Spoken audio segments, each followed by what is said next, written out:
I never thought the worst day of my life would begin so quietly. But within minutes, everything I believed about my life was gone. I came home early from work that evening, something that almost never happened. Working at the hospital had a way of stretching time until it didn't feel real anymore.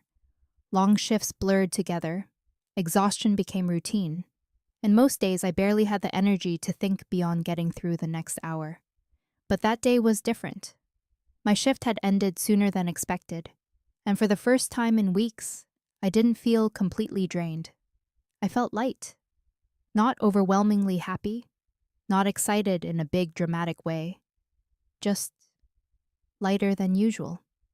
On the drive home, I made a small decision that felt important in the moment. I stopped and picked up my husband's favorite takeout. And I remember standing there waiting for the order, thinking about how long it had been since we'd had a proper evening together. Not just sitting in the same room, not just exchanging tired words, but actually being present, talking, laughing, feeling like us again. It wasn't anything big, just food, just a simple surprise. But sometimes, it's those small things that feel like they might fix everything. I remember holding the warm bag in my hands as I walked back to the car, thinking how he'd probably smile when he saw it. Maybe he'd tease me about spoiling him. Maybe we'd sit down together, eat, and for a little while, things would feel normal again. That's what I believed. That's what I expected. And maybe that's why what happened next hit so hard. Because it didn't just break a moment, as it broke an entire version of reality I had been living in. When I pulled into the driveway, I paused for a second before getting out of the car. It wasn't intentional, just a brief moment of stillness. I looked at the house, our house. 5 years of building a life together lived inside those walls. Every decision, every compromise, every shared plan was reflected in it. The furniture we picked out together, the paint colors we debated over, the little imperfections we used to laugh about. It felt like proof that everything we had built was real, solid, safe. I smiled to myself, adjusted my grip on the takeout bag, and stepped out of the car. The evening air was calm, nothing unusual, no hint of what was waiting inside. I walked up to the front door, unlocked it, and stepped in. And that's when something shifted. It was subtle. So subtle that if I hadn't been paying attention, I might have missed it completely. The house was quiet, but not the kind of quiet I was used to. Not the comfortable, familiar quiet of a home settling at the end of the day. This was different. This felt off. Like something was missing. Or maybe like something was being hidden. I stood just inside the doorway for a second, not moving, just listening. Usually there was some kind of background noise, the television, music, even just the sound of movement somewhere in the house. But now, nothing, just silence. I told myself I was overthinking, that it didn't mean anything, that maybe he was upstairs or in the shower or had stepped out for a minute. There were plenty of reasonable explanations, and I was more than willing to believe any of them, until I heard it. Soft voices. At first, it was so faint I wasn't even sure it was real, just a low murmur drifting through the house. I held my breath without realizing it, trying to listen more carefully. Then I heard it again. Clearer this time. Not just voices. Laughter. Quiet. Intimate. Familiar. And in that moment, something inside me tightened. Not panic. Not yet. Just a feeling. A subtle shift deep in my chest, like my body was reacting before my mind had caught up. I took a step forward, then another. The takeout bag felt heavier in my hand now, like I had forgotten it was even there. With each step down the hallway, the sound became clearer, more distinct, more real. And with every step, that feeling inside me grew stronger. By the time I reached the bedroom door, I already knew. Not in a clear, logical way, not in words I could explain, but in that quiet, instinctive way your body understands something, long before your mind is ready to accept it. The door wasn't fully closed, just slightly open. Just enough. I didn't push it. I didn't call out. I didn't make a sound. I just stood there and looked. And in that moment, everything I thought I knew about my life broke. I didn't need details. I didn't need explanations. I saw enough. I caught them together in my bed. My husband. My best friend. For a second, nothing made sense. It wasn't like the movies where everything becomes loud and chaotic. It was the opposite. And everything went silent, completely silent. Like the world had paused around me. My brain refused to process what I was seeing. It tried to reject it, to twist it into something else, something that could still fit inside the version of reality I believed in. But reality doesn't bend. It doesn't adjust to protect you. It just stands there, unmoving, unforgiving, and slowly, painfully, it forces you to see it. She noticed me first. Her face changed instantly. Whatever expression had been there before disappeared, replaced by shock so sudden it looked almost unreal. Jess?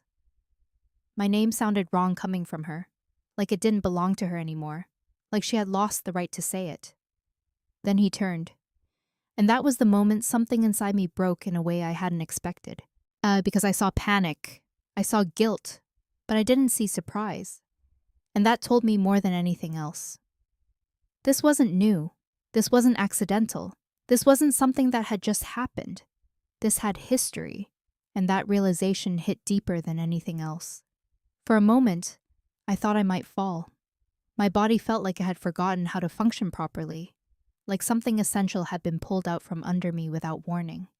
My chest was tight, my hands slightly numb, my thoughts scattered in every direction at once. But I didn't collapse. I didn't scream. I didn't cry. Not yet. Instead, I stood there, completely still, staring at them like I was trying to memorize the moment. Not because I wanted to, but because something inside me knew I would never be able to forget it.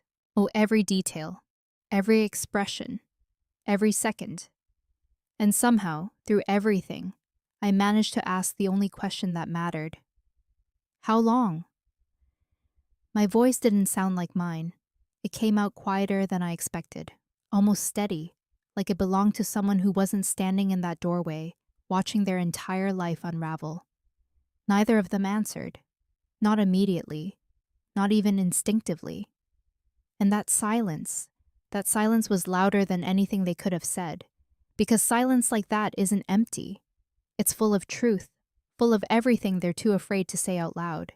If it had been a mistake, they would have said it. If it had just started, they would have said it. If it had meant nothing, they would have said it, but they didn't. And that told me everything I needed to know. This had been going on for longer than I could even guess. Something inside me shifted then, not dramatically, not in a way that anyone else would notice, but internally, something changed. The shock didn't disappear. The pain didn't fade. But underneath both of those things, something else began to take shape. Something colder, something steadier, something controlled. Because in that moment, I realized something important. I didn't need them to explain. I didn't need them to justify it. And I definitely didn't need them to lie to me. I already knew enough, so I didn't ask anything else. I didn't raise my voice. I didn't move closer. And I didn't give them the reaction they probably expected, the one that would make this easier for them to turn into chaos, into emotion, into something they could manipulate. Instead, I stepped back, slowly, deliberately, and without another word, I walked away. I could feel their eyes on me as I moved down the hallway, but I didn't turn around. I didn't stop. I didn't give them anything, because something deep inside me had already made a decision. This wasn't going to be a moment. This wasn't going to be a reaction. This was going to be a process, and I was going to control it. That night, I didn't sleep, not even for a second. I lay in bed, staring at the ceiling, replaying everything over and over again in my mind. Not just what I had seen, but everything leading up to it. Every late night, every canceled plan, every small, dismissible detail I had chosen not to question. One by one, they came back. But now, they looked different. Clearer. Connected. What once felt random, now felt intentional. What once felt harmless, now felt calculated. And the more I thought about it, the more one realization settled in, heavier than anything else. This hadn't just happened. This had been built. Slowly, carefully, right in front of me, and I had trusted them enough not to see it. That realization hurt more than anything I had seen in that room, because it didn't just mean they had betrayed me. It meant I had been living inside a version of reality that wasn't real at all. And that kind of realization doesn't hit all at once. It spreads, quietly, relentlessly. But by morning, I wasn't the same person who had walked through that front door. Something inside me had shifted permanently. Not broken. Changed. Because I understood something now that I hadn't before. Emotion wouldn't help me. Reaction wouldn't help me. If I wanted control over what happened next, I needed clarity, and clarity only comes when you stop reacting and start observing. The next day, I acted like nothing had happened. That was the first real test. Not of them, of myself. I woke up at the same time. I followed the same routine. I spoke the same way. I moved through the house like everything was normal. And somehow, I managed it. Not perfectly, but enough. Enough that they didn't question it. Enough that they believed I hadn't seen anything. And that was exactly what I needed. Because the moment they believed I didn't know, they became careless. And careless people make mistakes. Over the next few days, I started paying attention. Not emotionally, not impulsively, carefully, deliberately. I watched patterns, timing, behavior, the way he checked his phone, the way she responded to messages, the gaps in their stories, the moments where things didn't quite line up. I didn't confront them. Not once. Because confrontation gives people a chance to control the narrative. And I wasn't interested in their version of the truth. I wanted the real one. It didn't take long before I started noticing things I had missed before. Small details, subtle inconsistencies, the kind of things that don't stand out until you're looking for them. And once you start looking, you can't stop seeing them. His schedule didn't make sense anymore. The timing of her messages felt deliberate. There were patterns in when they were both busy. Patterns in when they were both suddenly unavailable. At first, it made my stomach turn. The realization that this wasn't occasional. This wasn't random. This was coordinated. But after a while, even that feeling changed. Because the more I saw, the less shocked I became, and the more certain I felt. One evening, I decided to test something. Not dramatically, not in a way that would raise suspicion, just a small shift. I mentioned casually that I might have to stay late at work again. And I said it the same way I always had, calm, routine, unimportant. And I watched their reactions, not obvious reactions.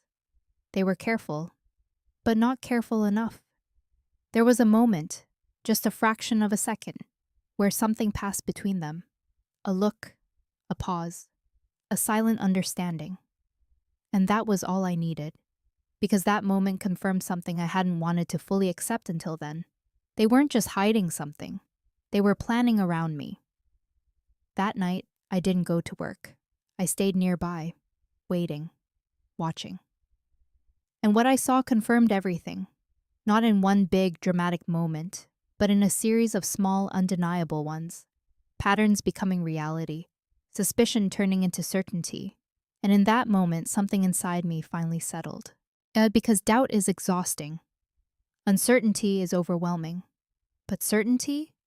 Certainty is calm. From that point on, everything changed. I stopped questioning. I stopped wondering. I stopped hoping I was wrong. Because I wasn't. And once I accepted that, I became something different. Not louder, not angrier, quieter, more focused, more controlled. Because now this wasn't about what they had done. It was about what I was going to do next. The next few weeks became a different kind of experience. Not emotional, not chaotic, strategic. I focused on myself, on protecting what mattered, on making sure that whatever came next, I wouldn't be the one left unprepared. I organized everything: finances, responsibilities, decisions I had once made jointly. I started reconsidering independently, and the entire time, they had no idea. I smiled when I needed to. I spoke normally. I played my role perfectly, because sometimes the strongest position you can be in is the one no one sees coming. And slowly, piece by piece, everything fell into place, not because I forced it, but because I let it reveal itself. And by the time the moment came, the moment where everything would finally be said out loud, I wasn't reacting anymore. I wasn't emotional anymore. I was ready. By the time I reached that point, I wasn't guessing anymore. I wasn't hoping I was wrong. I wasn't waiting for clarity. I had it. And clarity changes you in ways nothing else can. But because once you truly understand what's happening around you, you stop reacting emotionally and you start moving intentionally. That's where I was now. Not in shock, not in denial, but in control. The next phase wasn't about discovering the truth anymore. It was about confirming it in a way that couldn't be denied. Not by them, not by me, not by anyone. Because there's a difference between knowing something and being able to prove it. And I needed proof. Not for revenge, not for validation, but for closure. Real closure. The kind that doesn't leave room for doubt later. The kind that doesn't let your mind go back and question whether you misunderstood something. I wasn't going to leave anything open to interpretation. So I became more precise, more observant, more patient. I paid attention to timing in ways I never had before. When he left, when he returned, when she texted, when she disappeared. Patterns became clearer with every passing day. There were overlaps that couldn't be coincidence. Moments where their schedules aligned too perfectly, excuses that sounded rehearsed. And once you start seeing patterns like that, you can't unsee them. I also started noticing something else, something subtle, but important. They had become comfortable, not careless exactly, but confident. Confident that I didn't know. Confident that their version of reality was still intact, and that confidence made them predictable. Because people who think they're safe stop being careful. One afternoon, I was sitting across from him at the table. We were having a normal conversation, or at least what looked like one. He was talking about work, deadlines, meetings, the usual. And I was listening, but not the way I used to. I wasn't just hearing his words. I was watching everything else. His tone, his timing, the way he avoided certain details, the way he filled space with unnecessary information. And then I noticed it. A small pause. Just a fraction of a second. But enough. Enough to tell me he was choosing his words carefully. Not because he was tired, not because he was distracted, but because he was hiding something. And that moment stayed with me, because it confirmed something I had started to understand. This wasn't just happening around me, it was being actively hidden from me. And there's a difference. A big one. Around the same time, Rachel's behavior shifted again, but this time it was different. She became attentive, more present, more engaged, checking in more often, asking how I was doing, making small efforts that felt intentional. At first, it might have seemed like concern, like she was trying to be a good friend. But once you see the truth, you see everything differently, because it wasn't concern, it was awareness. She was watching me, trying to see if I knew, trying to read something in my behavior, and that told me something important. They weren't completely relaxed. They were just confident enough, but not certain. That's when I realized something else. This wasn't just about observing anymore. It was about controlling what they saw, because as long as they believed I didn't know, I had the advantage. The moment they suspected I did, that advantage would disappear. So I became careful, not just in what I did, but in what I showed. My reactions, my tone, my expressions, everything. I kept it consistent, steady, unchanged, and it worked. Because slowly, they stopped watching as closely. They relaxed again. And that's when I moved to the next step. I needed something concrete, something undeniable. Not just patterns, not just behavior, something real, something I could hold on to. So I started paying closer attention to details I had ignored before. His phone. Not invading it. Not searching through it. Just noticing when he checked it. And how often. How quickly he responded. The way his attention shifted when it buzzed. And it didn't take long to notice the pattern. There were specific times when he became more alert, more focused. Moments when his attention wasn't on me or anything around him. And those moments lined up perfectly with her. That was the first real confirmation. Not emotional, not dramatic, just clear, clean, undeniable. And once I saw that, everything else started falling into place faster. Because now I wasn't looking randomly, I was looking with direction. Days turned into a kind of routine, but not the kind I used to know. This was different, structured, intentional. I moved through my days normally on the surface. Work, conversations, daily life. But underneath all of it, I was aware. Constantly, watching, connecting, understanding. And the more I understood, the calmer I became. Because anger burns fast. But control lasts. There was a moment, about 2 weeks into this phase, where everything became absolutely certain. Not partially, not mostly, completely. It was late evening. I had mentioned earlier that I might be home later than usual. Nothing unusual, nothing suspicious. And just like before, I didn't follow through.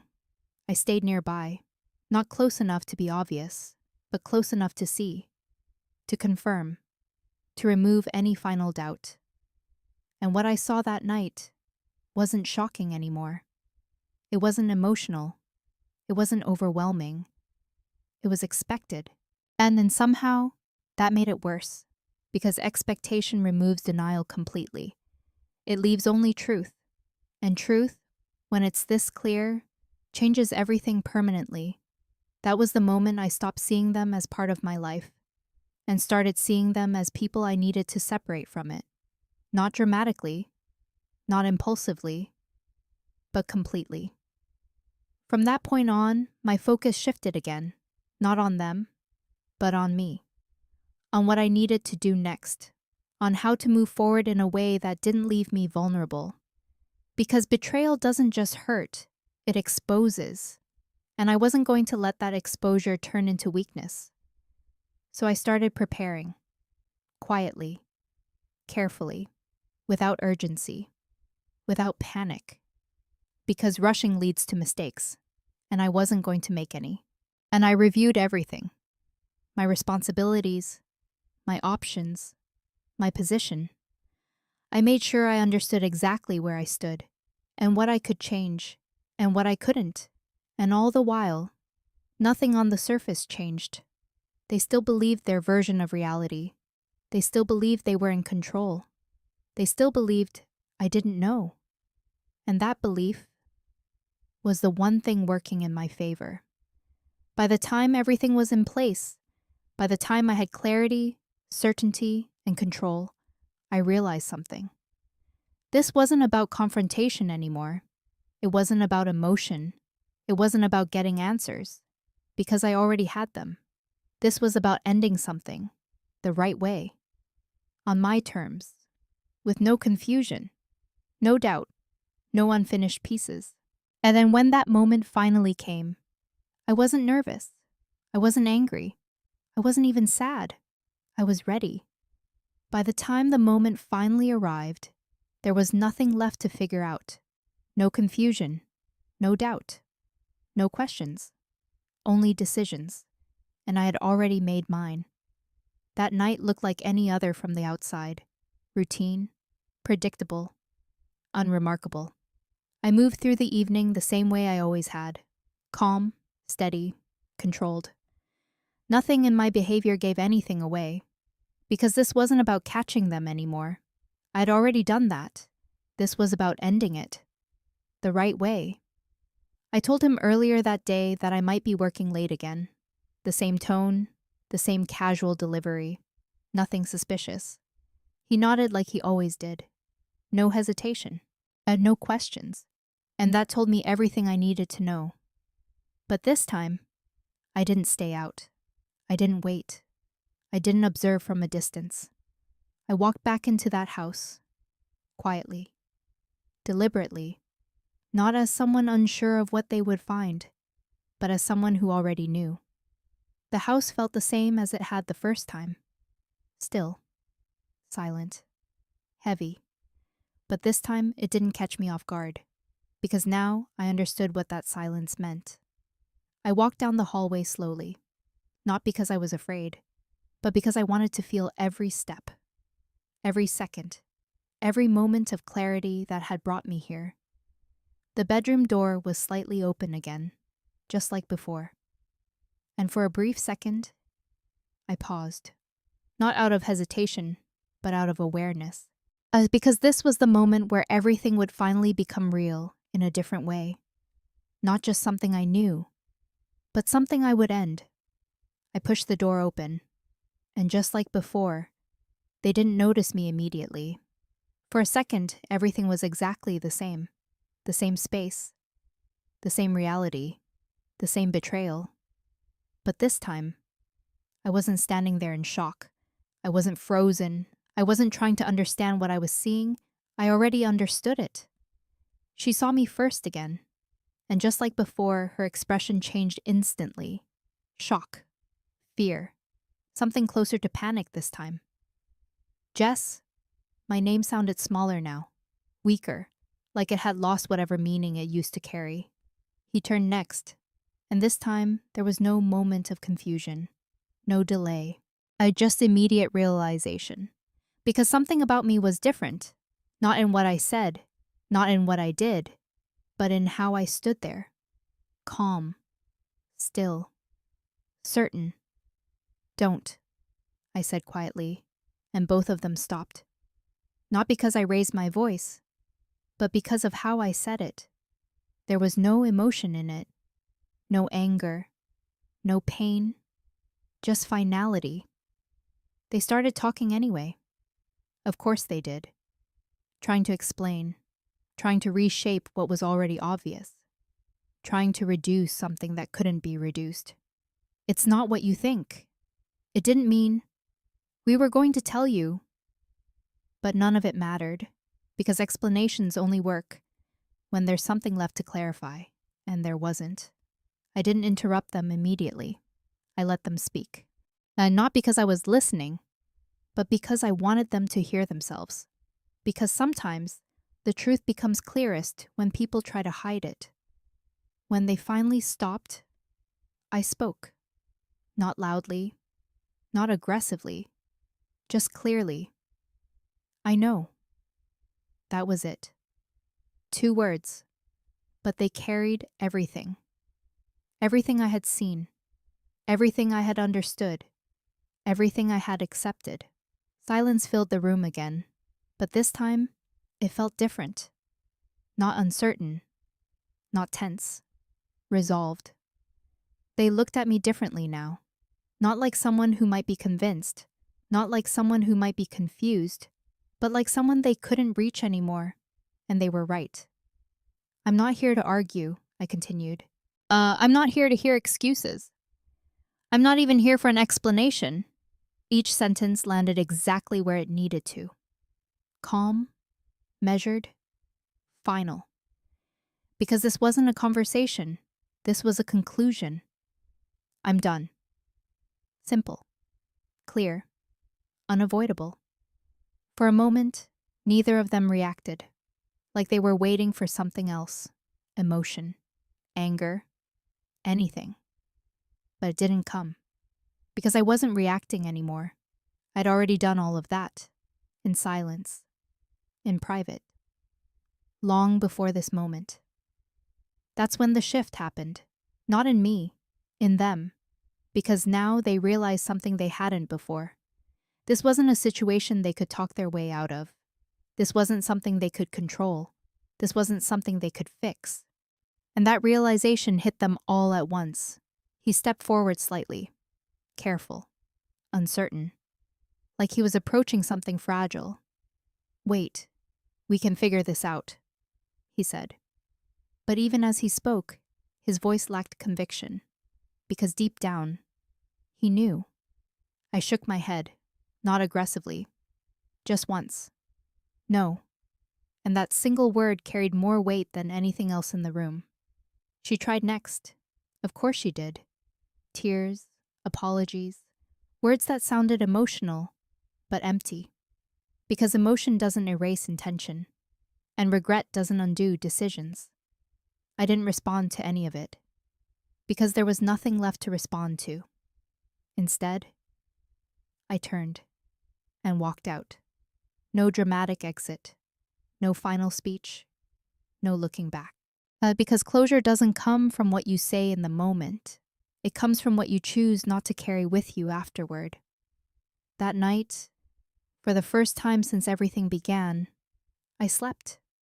Not because I wasn't affected, not because it didn't matter, but because something inside me had finally settled. In the days that followed, everything changed. Not all at once. Not dramatically, but steadily. Conversations happened. Necessary ones. Clear ones. Final ones. Decisions were made. Not emotional decisions. Practical ones. And slowly, everything that had once been shared became separate. It wasn't easy. It wasn't painless. But it was clean. And that mattered. Because messy endings leave questions, and I didn't have any left. Months passed. As life moved forward. Not the same, but different in a way that felt lighter, clearer, more honest. And then one day, unexpectedly, I saw them again. It wasn't planned, just one of those moments life creates on its own. They looked different. Not dramatically, but noticeably, like something had shifted in them too. They saw me, and for a brief moment, everything paused again. But this time, it felt nothing like before.